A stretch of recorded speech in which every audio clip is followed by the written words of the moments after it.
Welcome to Inside the Sports Car Paddock for the week of June 3rd. We start off, as usual, with our friend Jeff Braun, race engineer for the Core Autosport IMSA DPI team. The main topic today, and it's a bit of a long one, bit of a hopefully fun and interesting conversation, is how to turn driver feedback into usable changes. So this is all coming from the race engineer's perspective. How do you take what a driver says they want, what they're feeling, maybe what they think they're feeling, but maybe aren't? Is there a certain shorthand that can be used between drivers and engineers that have a history? Is that something that is a new engineer or maybe even a veteran engineer with a new driver? Something that you really need to develop to get the most out of the relationship? We also get into when things don't necessarily work out in a favorable way in terms of the driver being able to give useful feedback to the engineer. So, interesting conversation as always with Jeff. That leads off. Then we move to a conversation held between Brendon Hartley, he of brand new Toyota factory LMP1-Hybrid effort, and Stephen Kilby, young Jedi from dailysportscar.com. After that, we move into a conversation between Graham Goodwin, editor of dailysportscar.com, with Pascal Zurlinden, team principal for the Porsche Factory GT effort. And then we close with GG once again, this time with Oliver Jarvis, factory Mazda driver who is a part of the Risi Competizione Le Mans program in their Ferrari. And they also get into a little bit of Ollie's Mazda effort here in the United States in DPI. So all of this brought to you by Cooper Tires and the Justice Brothers, with a running order of Jeff Braun, then moving to Brendon Hartley, Pascal Zurlinden, and closing with our good friend Oliver Jarvis, all here on Inside the Sports Car Paddock, brought to you by Cooper Tires and the Justice Brothers. Jeff Braun, it is time for you to make us smarter. It's my favorite part of every week's Inside the Sports Car Paddock, and that's where you, thanks to our listeners who send in ideas, things they'd like to know about, learn about from the race engineering side, strategy side, technology side, say, hey, could you guys talk about this thing? So what's the thing we're going to talk about this week, my friend? Well, we got a great question about race engineering and how a race engineer decides what to change. People have seen, or understand the cars enough. Our listeners are pretty smart, and they know that there's hundreds of things that we can change on the car to make it handle differently or to potentially fix a problem that the driver has. But the question was, how do I pick? How do I, if it's handling one way, how do I pick one thing over another, over all the things we have stacked up? So, we can delve into that. Maybe you can ask me if you, tee it up. So, because that's a broad question. It's like, it's not easy, and that's why it's a great question. Well, we need to set an environment first. And this might actually be a perfect opportunity to say this would definitely be a two-parter, because the difference between a road course and an oval is just night and day in how one might treat the same complaint from a driver, knowing that on an oval, whether it's cross weight or just so many things that you would attack differently, knowing that we're talking about specifically going left. So why don't we start with what I believe would be the main area of interest, knowing that hopefully some of our listeners are amateur drivers and or coming up the ladder, whether it's in sports cars or open wheel, whatever it might be on the engineering side. So let's choose a road course as the place to try and dissect what a driver would be asking for. Is there a track that comes to mind, you think, Jeff, that most folks would be familiar with, or we might actually use some of those corners to analyze? Yeah, I think, I think that's a good way of starting with picking a track. And maybe what I could do, let's just use, so the one deepest in my mind is Detroit, because I just got back from Detroit last night. And maybe the way to start is how I approach it on a big, broad sense, because we do have a setup sheet. My setup sheet for our Nissan DPI is, I don't know, I haven't added up the number of cells, but there's probably 150 different setup items that are specified on my setup sheet, from what the brake blanking is on the left front inner brake duct to what, that's that specific, to what the wing angle is on the flap, to all 6 gears, to the diff ramps, to the preload in the diff, to the shock valving on the low speed bump valve, to the settings on all of that. So a lot, 150 different things. Well, why don't we do this? Because there are at Detroit, although it's a street course, I think we can pick some areas there that would translate easily to a Mid-Ohio, a WeatherTech Raceway, Laguna Seca. We could probably find a lot of commonalities here. Maybe the first one that comes to mind, Jeff, is turn 3 at Detroit, which is after you pass the pits, you make the quick right, left, you make the little jump over turn 2 there. Then you head down a long straight top gear and brake very hard in a straight line and make a very slow right-hand corner, effectively, I don't want to say walking speed, but it's a fairly classic, call it 90-degree corner. So you go from this high-speed dynamic, shut everything down under hard braking, turn right, have to be very precise on turn-in point, and then this 90-degree corner, again, depending on which class and whatnot, we're talking second gear, maybe third. But let's talk about a driver coming into that saying, either I have understeer on turn-in, I have oversteer coming off the corner.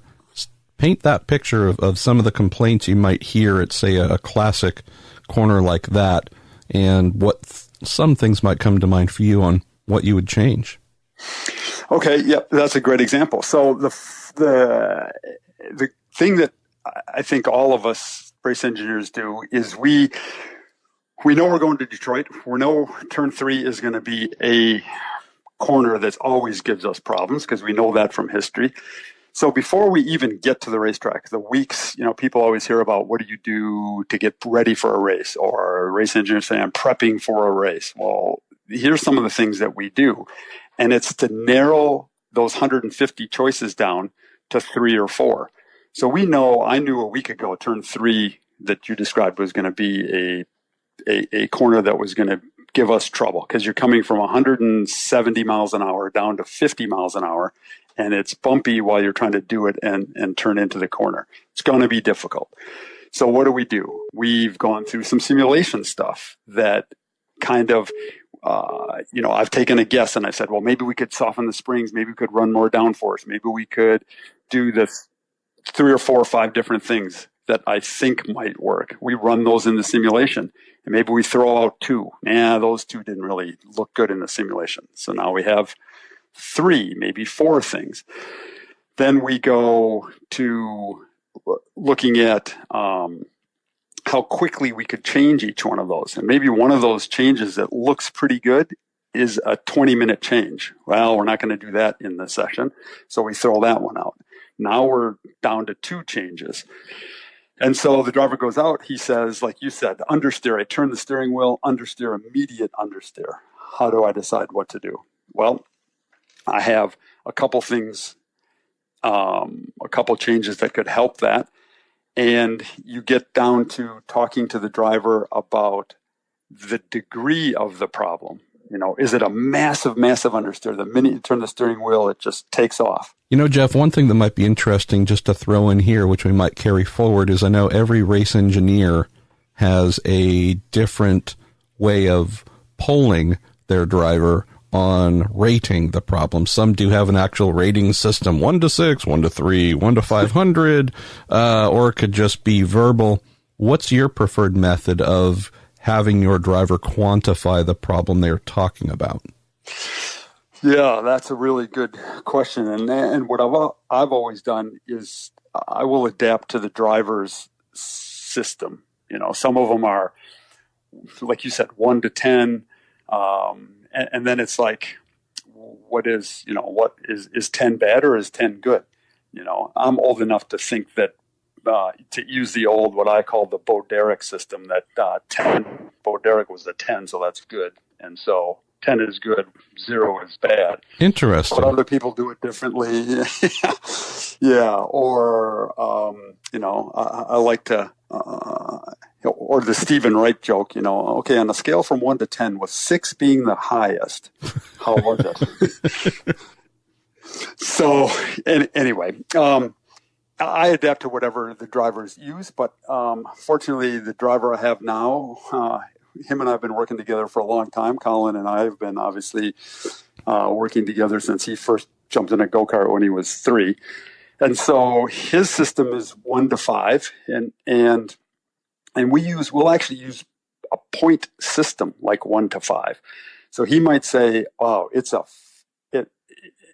and his is the higher the number, the worse it is." So the understeer is a 5. That's really bad. And then I might make a change, and he'll go out and he might say, "Okay, you reduce the understeer 1 point, or you reduce the understeer 2 points." So that's a good way to quantify the change. We also quantify the grip of the racetrack or specific corners in the same way. It rained overnight, and he'll go out and he'll say, "Man, the track lost 2 points of grip." And that means something to me, or boy, turn 3 is a whole point, has 1 point more grip than turn 7. And, so it gives me a feel for the amount of change I need to do, and also how much it helped. So maybe we do a change that he's looking for more front grip. I make it. He says, he says, "Okay, that was a 1 point change." And I'm like, and if he said it was a 2 before and I made a 1 point change, I know I'm only up to a 3, or down the other way. Sorry, I've reduced it 1.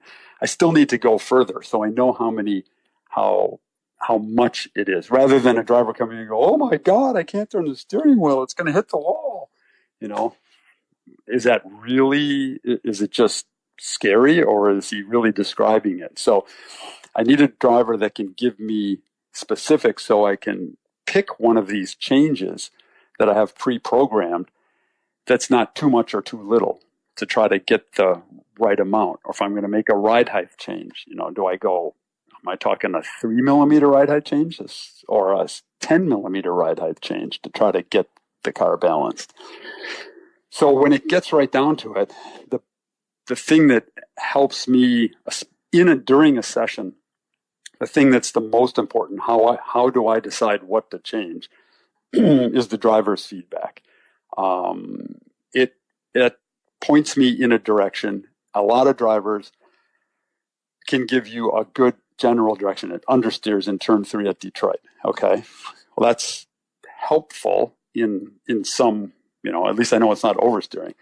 But a driver that can say it understeers the minute I turn the steering wheel, that probably eliminates 20 of the items I could have tried. And if a driver says the minute I turn the steering wheel, it understeers and it just feels like the front's too stiff, okay, now I've eliminated another percentage of the things I could try. Then if he says it feels too stiff, but in the middle of the corner, it feels okay. It feels like I need that much platform. Well, now I've eliminated even some more things, and now we're narrowing it down to something that dynamically affects the stiffness of the car. And then we're kind of homing in on the shocks maybe, because that's what affects the dynamic movement of the car. And then I might ask a question thinking that, okay, maybe the shocks are too stiff, because he's kind of led me in that direction. And I'll say, how is it in the bumps and over the curbs? And you'll say, man, that's also really jarring in the bumps, and the curbs really upset it. And I'm like, okay, we're probably too stiff on the shocks. And then I've kind of worked his comments and my kind of probing, and we've eliminated, 30 or 40 things I could try down to try to 5 things, maybe the adjustments on the shocks. Then I got to pick which one I think is best from there. But it's simply a guessing game. It's not as scientific as a lot of people would like to make it. Like there's a formula for it. It's an investigative guessing game, And you have to pull in all the factors and inputs that you have, like driver. We can sometimes use some data quickly, especially if we have a problem that we're fighting. Detroit's a great example. Understeer, low grip. And so we're fighting this on a continual basis. And my Tyler Neff, my data guy and junior engineer, can start to look at some things while the car's out making a run. And he can say, well, the ride height did this, or the shock velocities were this when we made this change. And we can start to piece some of that together with what the driver is telling us. So it's a big detective mission. Another thing, Jeff, that definitely needs to be acknowledged in terms of this investigative effort is also getting a feel for what each driver likes or needs to go fast. And I know that I mention this on a regular basis in whatever topic we are on. This particular topic today, though, really is driven by this. So if I'm just talking in generalizations, I know that if I am engineering, working with a driver who is either recently out of go-karts or is still heavily active in go-kart, known as being, a frontline butt-kicking kart driver, I've yet to meet a karter who comes into open wheel or sports cars who likes their car to be very soft and malleable and rolling all around. It's usually the exact opposite. They're so accustomed to stiff, whatever stiff is, quadruple that, and then add another 10 rounds of stiffness on top of it, because that's what you get in karting, and you get accustomed to speed being related to stiffness. And so just style-wise, right? If we're talking about a driver blasting down this long straight, braking, and then needing to turn into the slow 90-degree right-hander, this driver most likely is not going to want a car that is super wallowing and just rolling all over the place. Flip that around and say, I know if we use your Nissan on-road DPI as an example, if we have someone coming out of touring cars, even GT cars as well, stepping up to a prototype, most likely, not always, but most likely, you're going to get someone who is probably more comfortable, much more comfortable with a car that is moving and rolling a bit. And you might have to, in order to make them happy, continue to go more in that direction. So just knowing that, I don't want to say the worst scenario, but potentially the worst driver combo in sports cars is the guy who's fresh out of karting, who loves a car with 1 trillion pound springs, and someone else who wants 5 pound springs. And you go, oh man, could I give you 2 different cars to drive? So instead of driver change, you're just going to roll out 2 different cars. 2 different cars. I don't know how I'm going to make the 2 of you happy, but maybe just share with folks. And I know we're painting some generalisms here, but sure, in this turn 3 example, if you've got 2 drivers at polar ends of the standpoint of what they feel from that steering wheel when they start to turn in, that's honestly probably one of the tougher jobs you can have to try and make both happy and find speed. Right. It's what some race engineers that come out of IndyCar or some place where they have just one driver to make happy find frustrating in sports car racing is the fact that you have 2, 3, and oftentimes 4 drivers to kind of compromise your setup for. And it's what I like. I think it's a challenge. I enjoy that part of it. And the closer your drivers are to their likes, the better it is. I'm fortunate in that Colin and John Bennett, our car owner, have worked together for so long now and John being the semi-pro gentleman driver has learned a lot from Colin.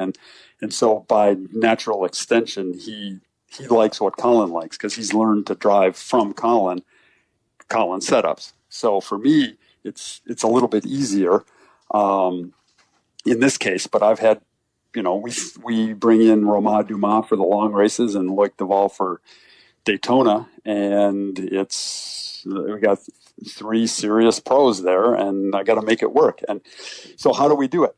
The good thing about it is the more pro these guys are, the further they are from being just raw out of karts, as you described, the more they can adapt to what is quickest.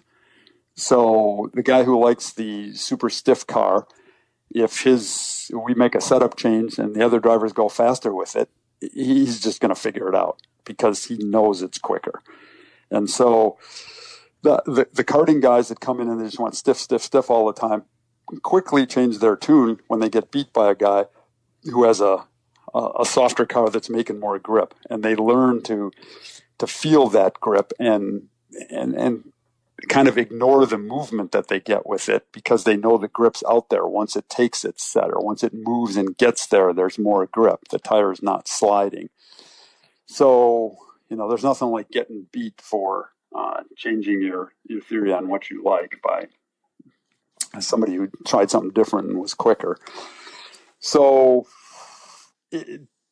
it's a challenge for the race engineer, and it's something, as I think the big thing you pointed out there was you have to adapt it to the driver. It's not, and that's why, what do I pick to change? Back to the primary subject, what I pick to change is what's going to give the driver what he wants.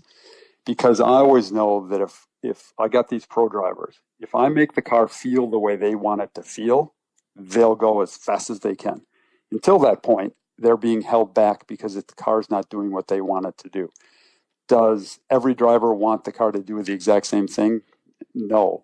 And that's where the race engineer has to have his list of things that he can change to make the car feel better. We're really not, in the middle of a session, we're not trying to make it faster, like on a simulator, or make it faster theoretically, or make it faster on what the 7-post rig should make more grip. I'm trying to make it faster by making it do what the driver wants it to do so he can drive it faster. And that's seems like a subtle difference, but that's a very big point, is got to unlock the process so that he can drive it at his quickest ability. And that's, it'll be different. It'll be different for every driver in the same exact car. So with that said, and that does point out a really fine general thing for young engineers and driver/engineers to think about, while the conversation we're having now is indeed technical, it's really about stripping back the metal bits and pieces mindset. You go, okay, I've got a lot of things I could possibly change.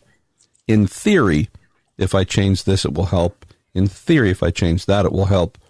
There's kind of a keen recognition of what your driver needs or wants to be able to go fast. So when we talk about this turn 3 dynamic, high speed braking, straight line, turn in, classic 90-degree corner, slow, as you said, you enter at 170, you might get through there at 50, just shedding 120 miles an hour to go through a corner tells us this is a big change in overall vehicle dynamics taking place in order for this to happen. You might have drivers that are highly attuned to a variety of things who can tell you, from a roll standpoint, it feels like there's too much stiffness or it feels like the front tires are uncoupled. You might hear, gosh, I just turn the steering wheel and the thing just begins to slide. You might think that maybe it is spring. Maybe we are not, as we are turning right and the left front is compressing and we have some cross vehicle forces being loaded as well. Maybe there's just too much springing resistance and it is not allowing the tire to comply with the ground, and it just makes the whole thing skid and slide slightly, obviously, but causing that understeer dynamic. It could be overinflation of a tire. It could be, again, there are a lot of things to pick and choose from. But if you are able to figure out, this is the detective part that Jeff mentioned, the investigative part. If you're able to start to get a feel for your driver and what they like, what they want. Some are big anti-roll bar people. I want it the size of a frickin', of a manhole cover. And that's the thing that I love. Boy, just, anti-roll stiffness is what I like to make a car perform. Others, again, it could be super stiff springs, softer springs. You can't really accommodate tire pressure too heavily to driver needs because the tire itself is going to tell you what it needs to perform. There is a fairly tight realm of pressure up or down that's going to make the tire live. But regardless, there's a number of things that you can change, as Jeff has mentioned, to try and combat this turn-in understeer. But it's not just the vehicle. It's not just what the vehicle wants. It's what the driver needs to make the vehicle perform. And that is, again, it's the non-numerical. They can tell you it's a 3. The track grip here is up 1 point or whatever. Great. Right. It's just those are points of feedback that allow you to say, okay, of my many options, what do I need to find that's going to make the driver happy? And it's thinking driver first, not necessarily car. Right, exactly. And that's why I think everybody that follows racing understands that the driver-engineer relationship they always talk about. It's why is that important? Exactly what we've talked about. It relates, if the engineer understands what the driver's saying and what he needs, it's a lot of that human relationship where, why did Jimmy Johnson and Chad Knaus have the success they have? Why? I mean, most recently, we're seeing, I read your reports about Simon Pagenaud and Ben Brentzman. They've been together for 10 years or something like that. And, Ryan Hunter-Ray with Ray, those guys have been together for a long time. It's the reason is because you just get better and better and better at understanding each other.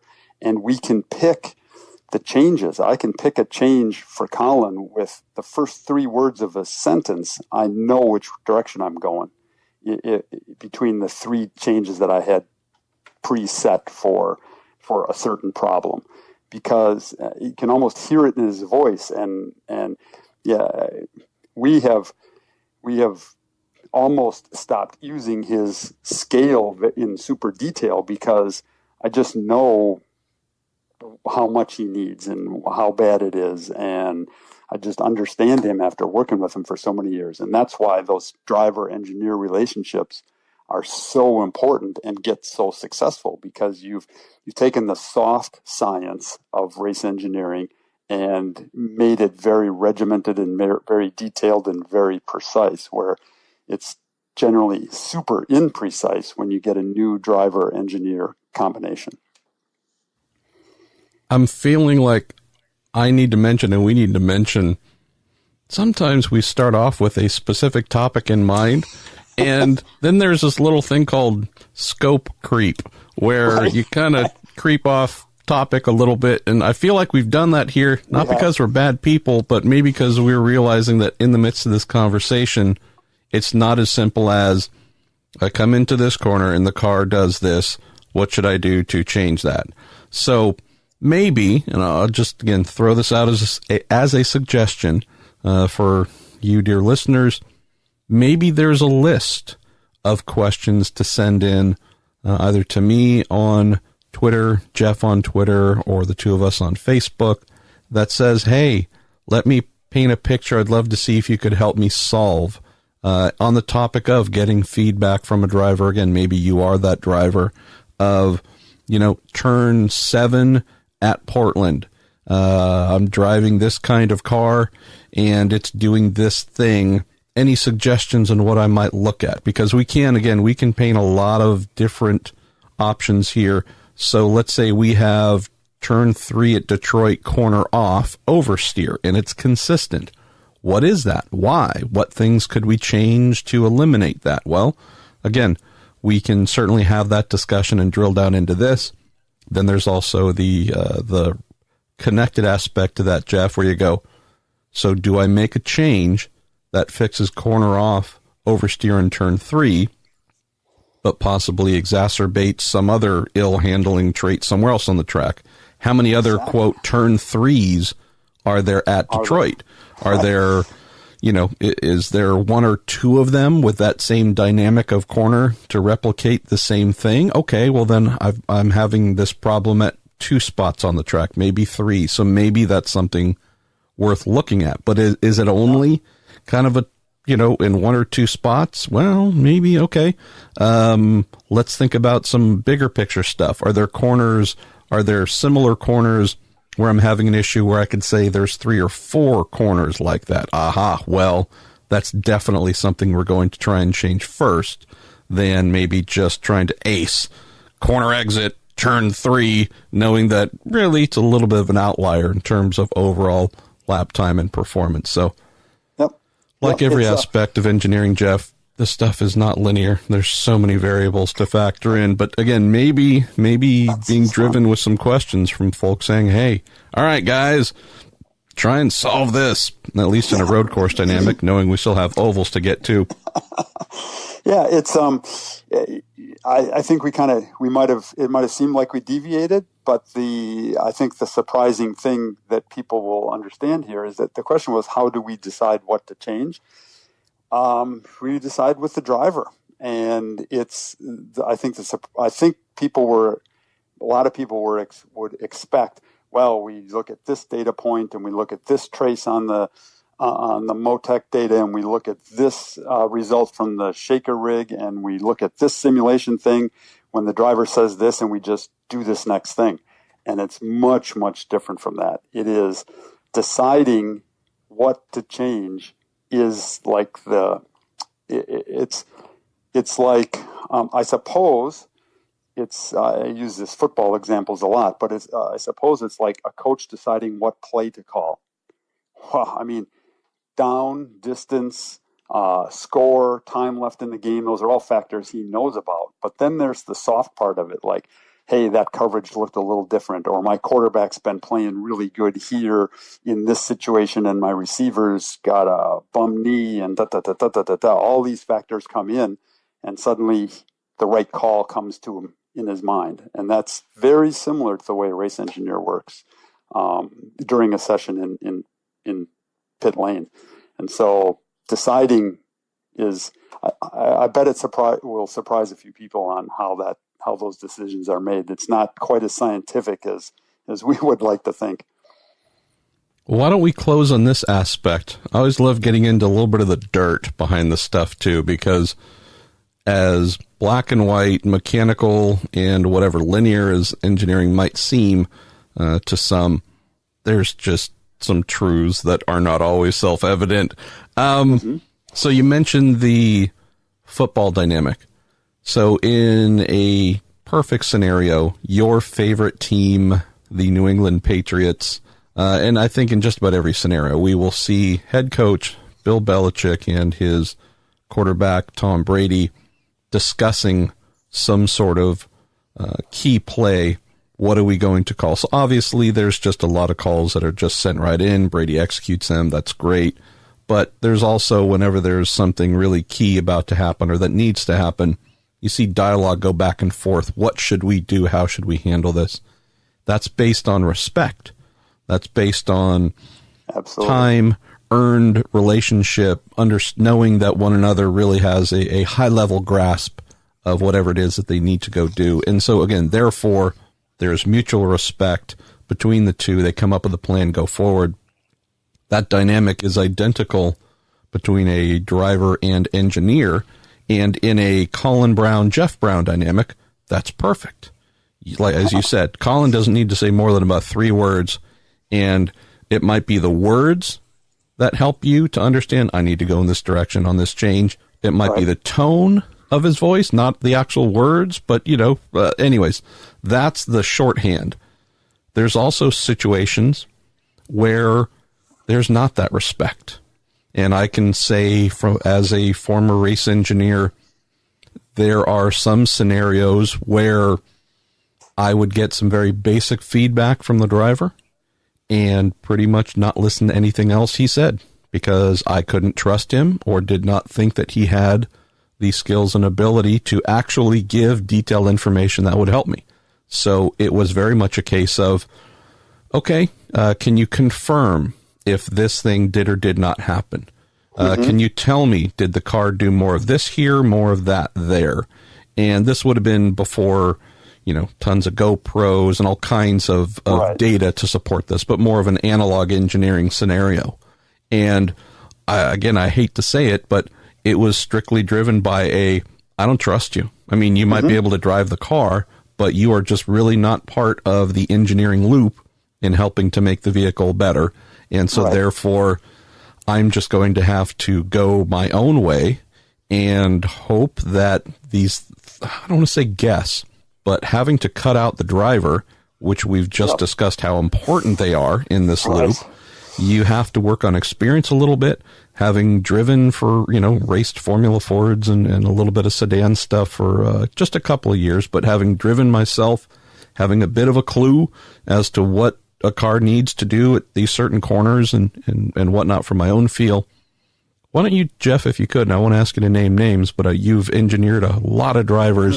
Can you share some thoughts on scenarios where you go, I'm going to have to engineer the car and do the driver engineering aspect pretty much myself because I can't necessarily trust what this person's telling me to actually make us more competitive? Yeah, the first thing is when you were describing that, I was like, I had to think back a while. I've been fortunate enough to run some really good drivers over the last, 10 years. But I've had that situation that you described, and it brought back memories. And my first thing was like, that's no fun. And it is not fun because you're just not on the same page. You're not clicking. You don't really understand what he's wants, and it could be my fault as much as his fault. Sometimes it's a very new driver, a quick kid, but doesn't really know much about setting up cars. And again, I don't want, and I don't think really any race engineers want another engineer to come in and tell them what to do. Hey, it needs 2 more clicks of front low-speed bump. No, we don't want that. We want a driver that can describe what the car is doing very accurately. And that's not good enough there. Describe what it's doing very accurately, and then tell us what he wants it to do differently. And if we can get that, we'll be on to the next change, and we'll make the car better. Drivers that you, as you said, Marshall, that you don't respect to give you that information, or they're giving you information and you're just like, no, you know instantly that that's wrong. He's making it up. He's trying to impress you. He's trying to make it sound like he knows what he's talking about, and he doesn't. And that doesn't mean you don't respect them as drivers, just don't respect them in terms of their ability to actually help you in making the vehicle better. Right, and there's some really, really quick drivers that just aren't good at giving good feedback. And again, it doesn't have to be detailed. I've had younger drivers who try too hard on that. They think they have to come in and give this 3-paragraph dissertation on what it's doing, foot by foot in the corner with all sorts of engineering language and stuff like that. I don't really want that. What I want is just try to make me feel what you're feeling, and then tell me what you don't like about that. What is the feel you don't like? And so the less engineering, the better for me. It's like, I turn into the corner and the thing feels like the back feels like it's going to slide. And then it seems like it grips into the corner. And then the back kind of moves again. And then it grips again and moves again. And I just don't like that. I wish it would just either slide or grip the whole time. I mean, that seems really like, well, that's pretty basic. That is an awesome explanation for me. Something very unengineering like that. But if I don't get that from a driver, I have to revert to some other things. The driver then just becomes another engineering tool to me, and I'll take my best guess. I'll make a change. I won't tell them what the change is. Nowadays with the drivers that I have and the high level of drivers and the mutual respect we have for each other and understanding is I'll make a change to the car, and I'll tell the driver before he leaves pit lane what I expect it to do and how much of a change I expect it to be. Okay, this should solve that understeer you have in turn 3 at Detroit, or should help it be better. I think it's going to be a pretty good change. The downside could be that right in the middle of the corner, the car gets way too pointy and it snaps loose. And I'll tell them that before they drive out of pit lane. And a lot of engineers are like, oh, no, don't ever tell them that. You'll feed them with information that they're looking for, and they'll just come back and tell you what you just told them. True, a lot of drivers will do that. And if I have a driver I think will do that, I'm not going to tell them in advance. Sure. But if I have a driver that I've worked with a long time and I trust and we're working together, I want them to be aware, super sensitive to what I think the change is going to do, and then also be ready for what it's going to do so that they can either take advantage of it or prevent from getting in trouble because of it.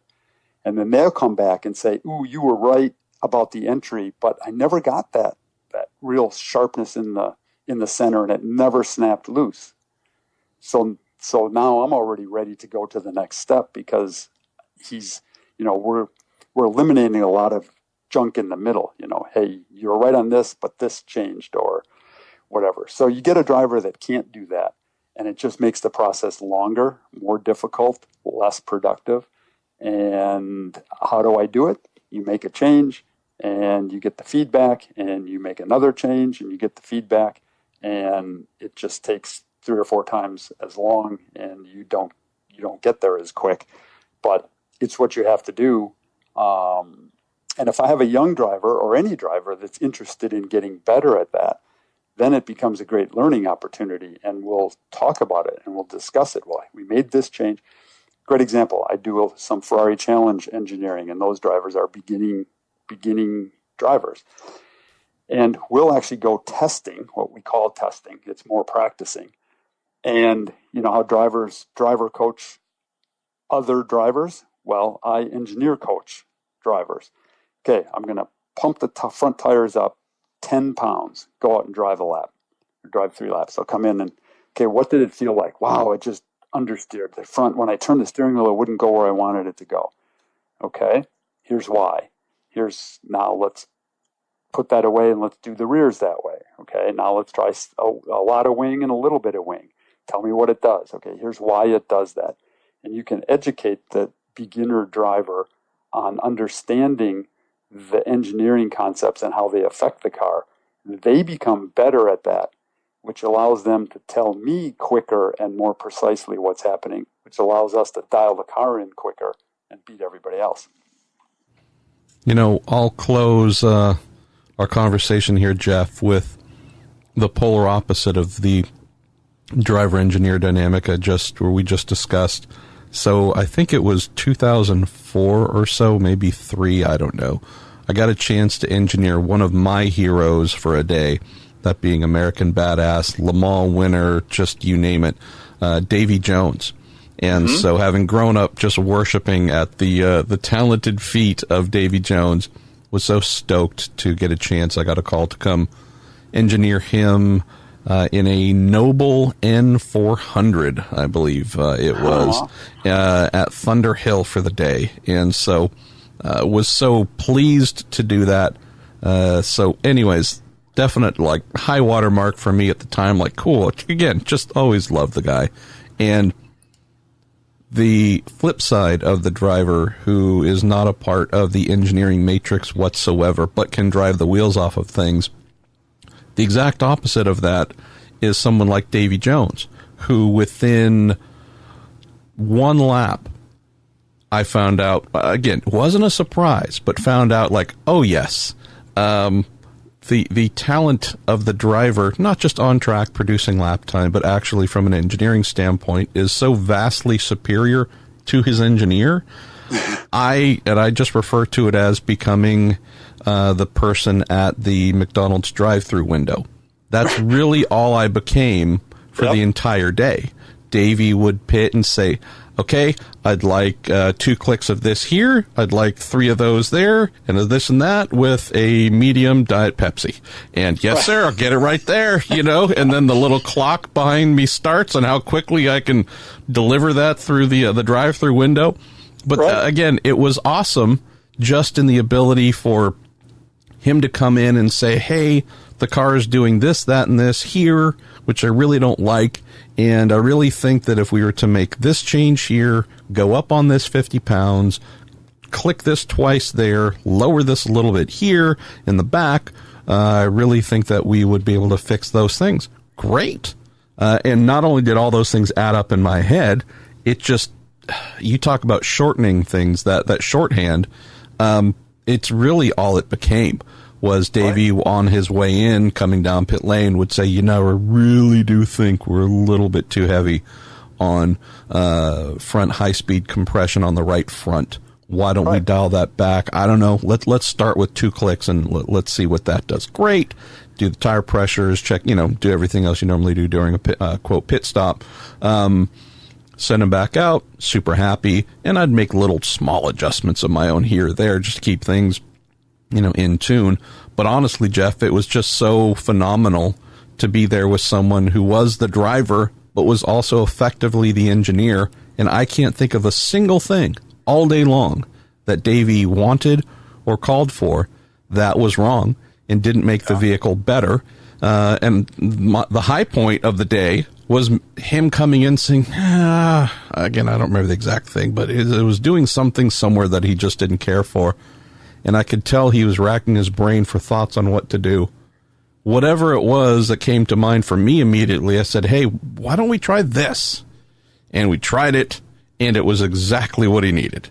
Right. And I'm just saying, it's one of those little happy dances you do, for me at least, knowing how much I revere Davey and continue to revere Davey. But I actually felt more than just the guy standing in the McDonald's drive-through window, taking, pressing buttons, taking the order and trying to whip it out as quickly as I could. That had one moment where hey, you had an idea that wasn't dumb and it made things better. So that's the other end. And you work with drivers like that too, where you're like, really, I could probably you just tell me and I'll just direct the guys, but make it sound like I'm coming up with the ideas so folks don't ask why they're still paying me money. So anyways, that's maybe the fun part too sometimes. Well, it's learning from the drivers, what works, what they like, what they feel, how they feel it. And, I've got a chance to work with some, pretty incredible drivers that some of the fast ones are not good at that. Some of the not fast ones are incredible at feedback and describing what the car does and precisely what they like. I'm just thinking, I worked with Ross Bentley, who's probably one of the best, if not the best driver coach around. And he's super good at describing what drivers should do in the corner and precise driving stuff. But that translates into him being very, very self-aware of what he's doing with all of his controls when he drives. And he helped me with understanding shocks tremendously because he was super accurate at telling me exactly what he was doing and why he was doing it and what he felt to make him want to do that. So, you learn from a lot of different people as an engineer, and it works both ways. And that's what's, ultimately that's what's so fun about it. Jeff, thank you as always, my friend. Can't wait for next week's discussion, and we will rock it out on whatever topic comes to mind then. Can't wait. We got a long list. Hope people give us some more ideas. We'll make it even longer and keep knocking them out. So welcome to Inside the Sports Car Paddock, Brendon Hartley.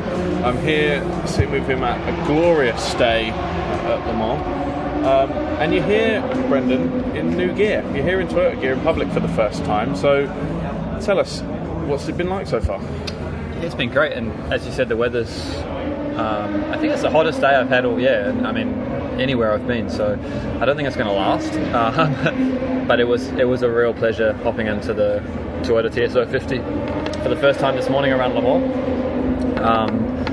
Quite clearly these 1,000 horsepower four-wheel drive beasts are really made for Le Mans, so I was pretty excited to get my first laps behind the wheel. The run plan was 3 time laps. I was hoping that would miraculously change on my third lap and they would let me do a few more, but that wasn't the case. But I really did enjoy getting that first taste and wasn't quite enough. But it felt good to be back on Circuit de la Sarthe and like I said, and back in these LMP1 cars. And yeah, the welcome's been very nice back into the WC paddock and into Toyota. I know all the drivers very well, particularly Sebastian, who I actually lived with in the past for a few months. But no, it's been a really nice feeling. It was a bit of a cruel first taste at Le Mans, knowing that I won't probably be driving next week come the race. But yeah, everything's good, and I think I answered more than what you asked me, but I just keep talking. No. I can keep talking as well if you want. But no, before I ask you more about the car, tell me a little bit about how this came together. You getting the opportunity to race with Toyota. Yeah, so I found out pretty late last year that I wouldn't be continuing with Toro Rosso in Formula One. In fact, after the final round in Abu Dhabi, I always said I would like to come back to Le Mans.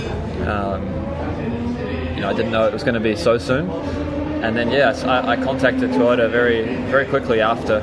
I knew I wouldn't be in Formula One anymore, and as well as contacting others. And at a certain point, it became knowing that there was a potential opportunity, but it really wasn't until February, March that became a reality. My other contracts have been very fair. I still have a contract with Porsche, and I disclosed that with them very, very early on that I was looking to do Le Mans again in an LMP1 car, and yeah, it's all really fallen together and in the best way that I could imagine. At the end of last year, when I knew I was out in F1 drive, I didn't know how things were going to plan out, but I think it's fair to say I've landed on my feet, and this was the best possible outcome I could think of. So before you came here, I was there at Spa and you got your first taste of the car. Tell me a little bit about that experience, because they're both the P1 cars you've driven and P1 hybrids, but they're very different cars, aren't they, fundamentally?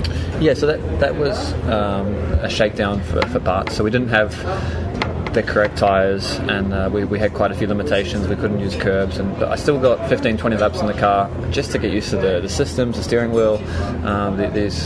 These modern LMP1 hybrid cars are very complicated, and every car I've driven over the last 4 or 5 years has had completely different driver manuals. So it was more just to get up to speed from that perspective. But I felt right at home straight away, and like I said, integration within the team feels good. It's going to take some time, obviously, to get to know everyone, but it was a nice feeling jumping back in the car, and obviously Spa was a nice place to do it. But like I say, I think today was the real first taste, albeit a little bit too short. just how tangible of a difference is it behind the wheel as opposed to the Porsche? A lot of things are obviously similar. They're both 1,000 horsepower four-wheel drive hybrids. But I think after only doing 3 laps, I don't want to talk too much about all the differences, and I think they'll become more apparent when I actually get some more seat time in the car. But yeah, of course there are a lot of similarities. In the end, we were fighting neck and neck as fierce competitors when I was in Porsche against the Toyota. So obviously the stopwatch says that they're quite similar, and I think even in the last 2 years the Toyota's even moved on a few more steps.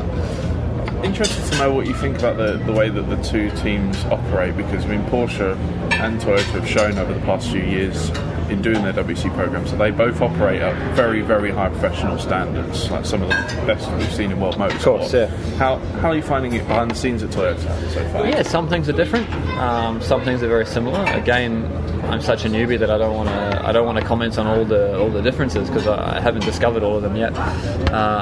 The driver area is different here. We have a little PlayStation set up with the driving simulator, which I think occupies the driver's time a lot more than what we had. Sim time. Yeah, which is good banter between the drivers. But like you say, both outfits are extremely professional.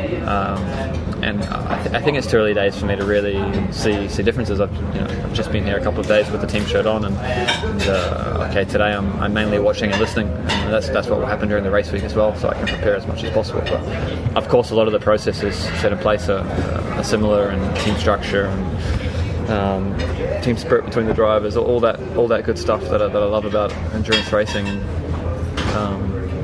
I don't know how to comment more, because I don't really want to say it's different for this and that reason, because I don't really know yet, and I'm just trying to be careful with the words I say.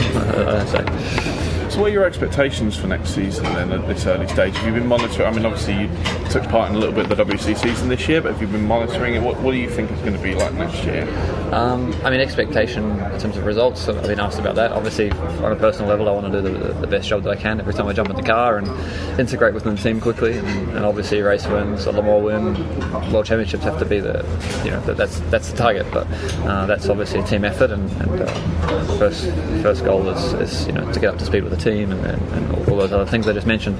I have faith in the WEC that it's going to continue to grow. Obviously, there's some talk of some teams pulling out, and there's rumours of more teams joining. So, I think the draw of Le Mans is so big, and it's such an exciting race that I'm sure things will turn around, and I'm very personally happy to be back in the WEC paddock, and I think the future looks bright. I'll finish off by asking you about what's next in your timetable. Once you've finished here, obviously you've done for the day here, I believe. What's next on your programme at Toyota in sort of preparations for next season? So actually tomorrow I'm testing Formula E, actually. So tomorrow. Busy boy. Yeah. And then I'm off to Canada, Montreal for the Formula 1 race, so I'm keeping pretty busy. But in terms of Toyota, I'm back here during the race week, and I'll be listening, watching, and I'm on standby in case I'm needed. I think things can happen. Obviously, you don't wish anything bad upon anyone. As much as I would love to be in the car, I think it's fair to say that. And then I think the testing season starts. I don't remember the exact date. My wife takes care of my calendar, and she'll tell me when the date arrives that I need to get ready to test the car again. But it's in the next couple of months. You get plenty of seat time before next season. Yes, yeah, there'll be enough seat time for me to get up to speed. Pascal, it's been a difficult few days for the GTE Pro Pack with your colleagues at BMW and Ford finally coming forward with the decisions that we knew in the case of Ford, we expected probably in terms of BMW. Tell me your thoughts now about where we are with WC. You've won the World Championship, and congratulations for that. But where we are now in terms of moving forward for the coming season and beyond that. At the end, in GT, there was always an up and down with manufacturers. And to be a world championship, we need three brands. And next year, we'll have three of the biggest brands on sports car with Ferrari, Porsche, and Aston Martin. And at the end, it's still great battles. I'm sure with how the BOP worked the last races, and also in the IMSA, same. At the end, the racing is so close, and it gives great races for the manufacturer and for the fans. So we are looking forward to it. Even if there are 6 cars only, but for Le Mans again will be a great event because the Corvette, I'm sure they will try to join, and so I'm sure we'll have more than 10 cars in Le Mans next year again. So into the end of this season, we've still got a drivers' championship to be sorted. You can be fairly relaxed now, I guess, on the manufacturer front. What is the orders are clearly going to be? Come out and try to win this race. Tell me a little bit about the instructions that your drivers are going to have about them sorting out that final championship.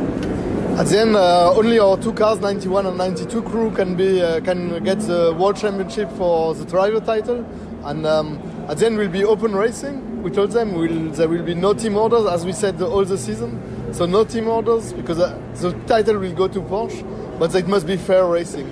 They shouldn't touch them, because at the end, it's a long race, you want to arrive, so no tricks, nothing. It must be all transparent and a fair race for both of them. But I'm sure if you would ask car 92 has a bigger advantage, probably this is the Porsche which will take the less risk during the race. It'll be an interesting thing to kind of chat to the boys about their kind of aspects on it. It's a great race for you guys last season. That set up this title run. And I doubt in your career you can have come into a Le Mans ever as relaxed as this. But you've already got the title that matters, the manufacturer's world title. You know that 2 of your guys are going to come away as GT World Champions. Porsche's first GT World Championship, because it's obviously a very new title, joining Richard Lietz as the previous champion before it was an FI GT Championship. Tell us a little bit about your mindset coming here. This is an amazing field. At the end, it was the year to win, as you say. There was up. We discussed there were up and down with the number of manufacturers. This was the up with 10 cars fighting for the championship. It was a completely crazy championship, one of the best I think in the world with 5 manufacturers. And most of the best drivers of the world. And coming now to Le Mans, after having won already this championship, the mood in the team is so high than ever. So we just want to continue this strike and win again Le Mans. And we have 2 cars joining from the IMSA championship. They are also winning many races. Also last year we had a bad summer in the championship. It cost us the championship. This year we had a high start. Hopefully we can come smoothly through the summer. And so they are also most motivated than ever. Let's look forward to next year, or next season. We have to keep reminding ourselves with the WEC. It is going to be a smaller grid without those 4 competitor cars. Clearly you're going to be looking to defend the titles that you have won in the case of manufacturers, you will win in the case of the drivers. Tell us a little bit about the preparation, the mindset that goes into what will be a 3 manufacturer championship next time. At the end, I think looking at the battles, it will be as hard as with 10 cars because the battles are so close. At the end, what we learned from the 2017 season to 18-19 to the super season is that you are not allowed to do any mistakes, do the right strategy call at the right moment, and that's what we brought with the world manufacturer title, and that's what we will continue doing, just looking at improving every details. Now, I'm not going to ask you to make any announcements, and you wouldn't do it if I asked you to anyway, but we've seen a very different looking version of clearly the 911 RSR testing recently. Are we to expect anything by way of change from Porsche coming into the 2019-2020 season? I would say the surprise or the discussion will come on the press conference from Porsche AG on Friday afternoon at the race week. Excellent. Pascal, good luck for the coming week. It's a big week for Porsche, of course. A World Championship is no small thing. You know you've got a fan favourite car with the way that thing sounds, and plenty of customer interest as well. GTM too, looking very good for you guys. At GTM, at the end, we won 6 races out of 7 until now, and we are really proud of what our customers are doing. Some were like Project One, who are leading the championship. They were new of the championship, coming from the Cup and Super Cup since 25 years with Porsche, jumping in GTE and now leading the championship. It's some start, isn't it? Yeah. It's some start. It looks to me as if GT racing for the moment, despite the numbers maybe being wrinkled with the manufacturers, the customer market's still pretty good. As all the manufacturers or all the our customers are dreaming to come to Le Mans because it's one of the biggest races in the world, and what is better to do it with a car which is close to your road car, so a Porsche RSR. Good stuff. For now, Pascal Zurlinden, thank you very much for your time. The cars at the Le Mans test day, getting to the final hour behind us in the Risi Competizione truck with new Risi Competizione driver, and a man who's been very busy over the last 24 hours, Oliver Jarvis. Oliver, it's perhaps not been the most successful test so far, but tell us a little bit about your day, well, yesterday and today really. Well, I guess it started with Detroit didn't quite have the race we were hoping, and then it was literally pack our bags, jump on a plane, and we arrived in Le Mans about 7 o'clock this morning, ready to go. Unfortunately, we missed the first couple of hours of the session due to the fact that the driver's briefing for the guys that arrived late was started at 10:15 when the session started at 9. So despite us all being here ready to go, we weren't actually able to drive the car till after driver's briefing. Then unfortunately we've had a small issue, but I just got 10 laps and absolutely loving it. It's great to be back in Le Mans.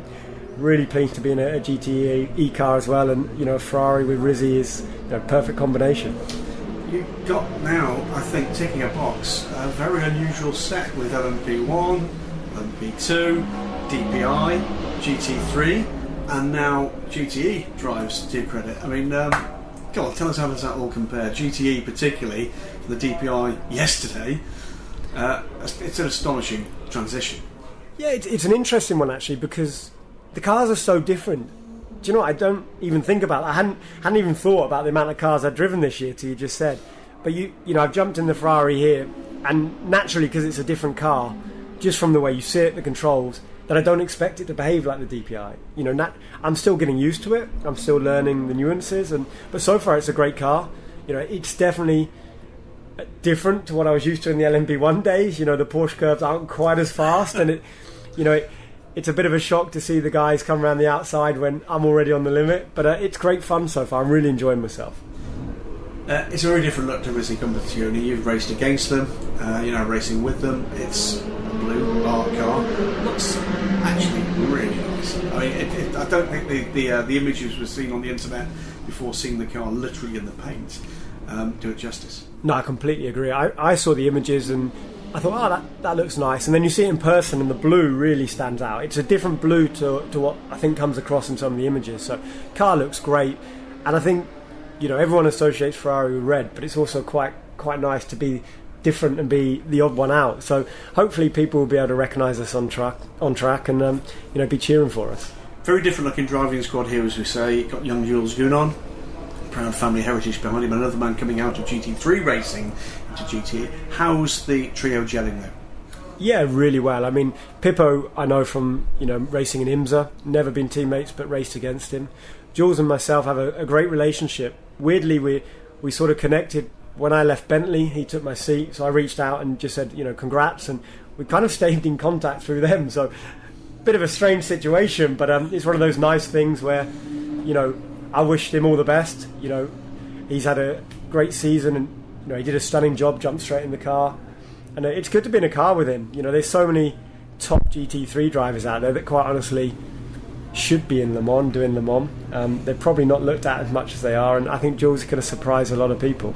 A few of those coming in with Vincent Abril in one of the GTM cars as well. Maybe that'll be the next kind of little bit of a trend. Let's go back and talk a little bit about IMSA and about the programme there. It's shown some flashes of brilliance, but the results haven't come yet.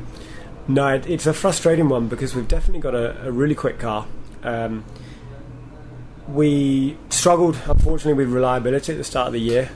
We had a upgrade on the engine over winter.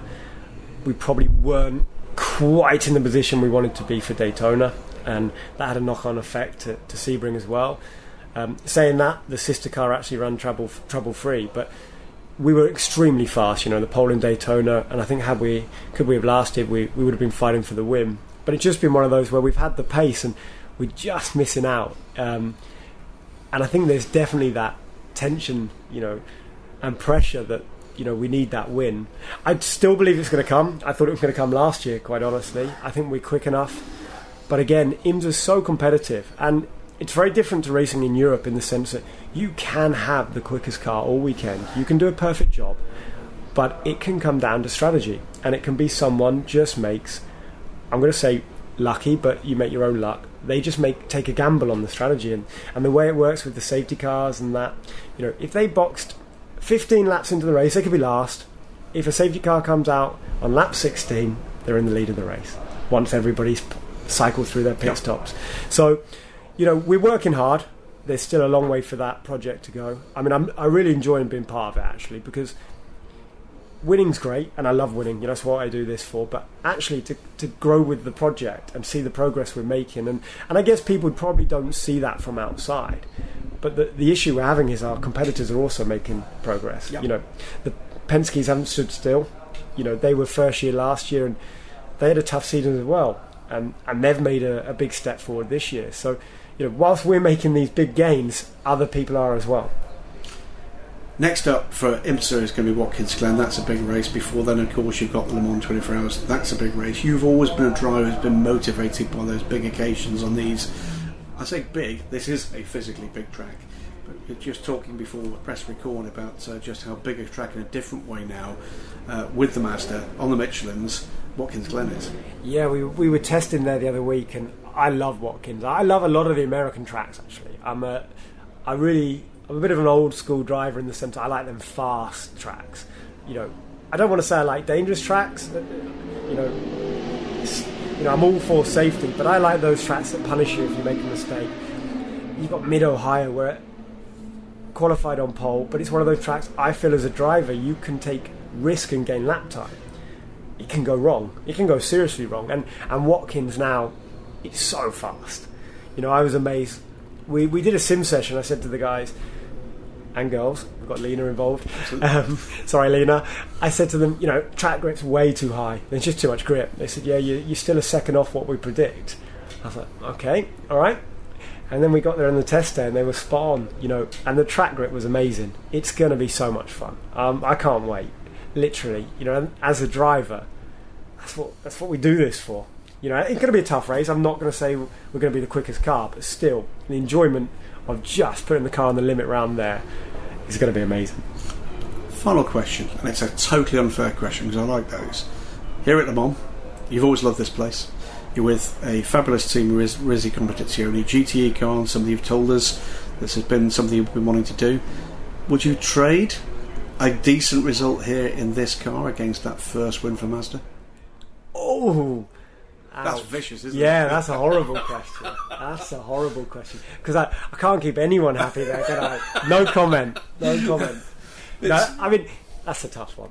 I think, we'd love to get a result here, and I think we're a little bit up against it.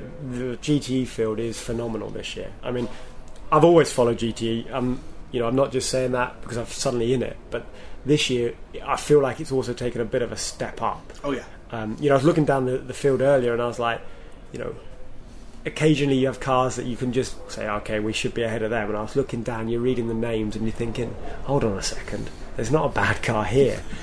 But the Mazda thing, that's just ongoing. And like I say, I've put so much into that project that I think a win there is going to be something amazing. And so many people have put so much effort and time and money and resources that we need to get that win. So I've avoided your question beautifully. You've been trained well.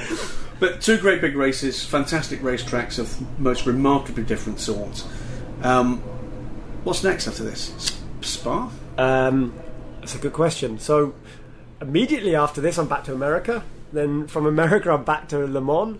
And then Le Mans, I actually have Watkins. Then Watkins, I go back to Spa for the Spa test. From there, I go straight back to America for Mosport. And then from Mosport, I assume I might have a few days at home before we get into Spa. So fairly busy. Recognise you. Yeah.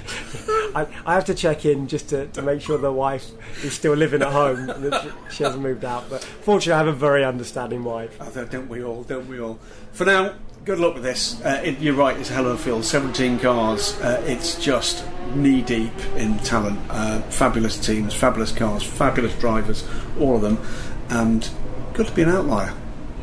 Yeah, I think we're going to keep our heads down and hopefully surprise a few people. Because, like I say, first time this car's really run is this morning.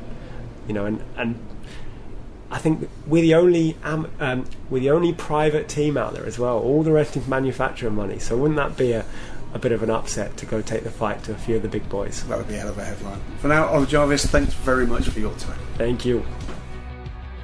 And that was Inside the Sports Car Paddock for the week of June 3rd. Definitely looking forward to next week's episode as we get into Le Mans week. And can't wait to find out what Graham and Steven might have for us in terms of quality interviews. As well, if this is one of your first times listening to our show, we definitely welcome your feedback on those within the sports car world that you would love for us to interview. And also, if you're getting to know the Little Marshall Pruett podcast, if you check out marshallpruittpodcast.com, which is also somewhat new, that has 500 plus episodes. Everything we have ever generated is sitting there waiting for you. You can browse them individually or go through the various categories by show names and use the search function in the top right of the new marshallpruittpodcast.com site to just try a bunch of oddities, see what comes up. Type in old stuff, new stuff, legends of the sport, audio, features both in-car and ambient, you name it. All kinds of good stuff waiting for you there. All right, I am the Marshall Pruitt, and this is the Marshall Pruitt Podcast, brought to you by Cooper Tires and the Justice Brothers. Thank you for listening.